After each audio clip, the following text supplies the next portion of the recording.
يمني.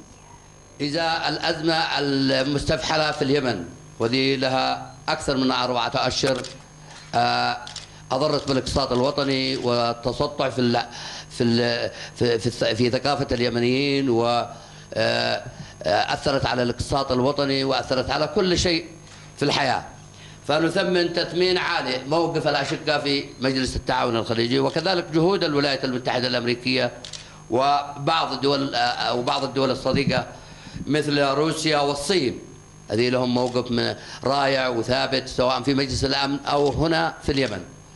فنقدر هذا الموقف. تم التوقيع من قبل ممثلي المؤتمر الشعبي العام وأحزاب التحالف الوطني على الوثيقة، إلى جانب توقيع الذي تم في الغرف المغلقة من قبل أحزاب اللقاء المشترك يوم أمس، في غرف مغلقة لن تكون علنية ولا رسمية.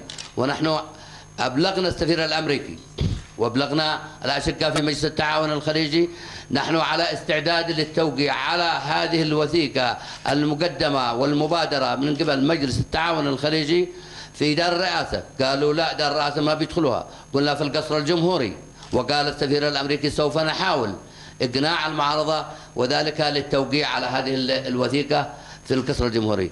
وتم الحوار طول مساء يوم أمس، أكثر من 7 مكالمات مع السفير الأمريكي لمحاولة إقناع ما يسمى بأحزاب اللقاء المشترك، أي التآمر المشترك على الوطن، ولن ينصاعوا للتوقيع على هذه الوثيقة علنيا أمام شاشات التلفزيون، أمام العدسة، أمام الكاميرا، أمام الرأي العام المحلي والعربي والدولي رافضين. طيب الآن نحن في حوار، كنا قبل دقائق مع السفير الأمريكي ومع الأمين العام لمجلس التعاون الخليجي حول التوقيع. وقع الجانب المؤتمر وحلفائه، وهؤلاء وقعوا كما تحدثنا في الغرف المغلقة ويريدوا توقيع الرئيس.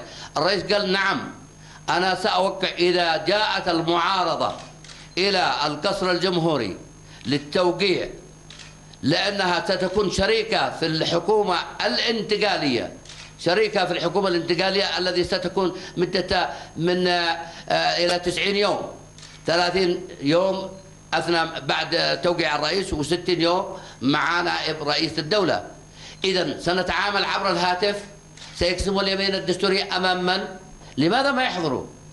يقول لك نذهب لنعمل حفل في الرياض أو في أي مكان، يعملوا حفل في الرياض أو في أي مكان، حاضرين نحضر الحفل.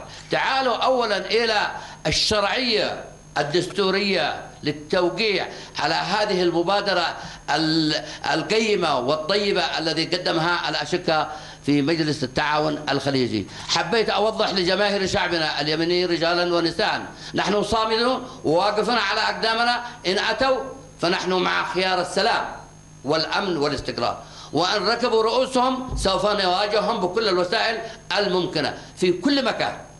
إذا لم ينصاعوا وإذا يريدوا يدخلوا البلد حرب أهلية يتحملوا مسؤوليتها ويتحملوا مسؤولية الدماء التي قد سفكت والتي ستسفك إذا ركبوا حماقاتهم. تحياتي إلى كل أبناء الوطن في الداخل والخارج، والسلام عليكم ورحمة الله وبركاته.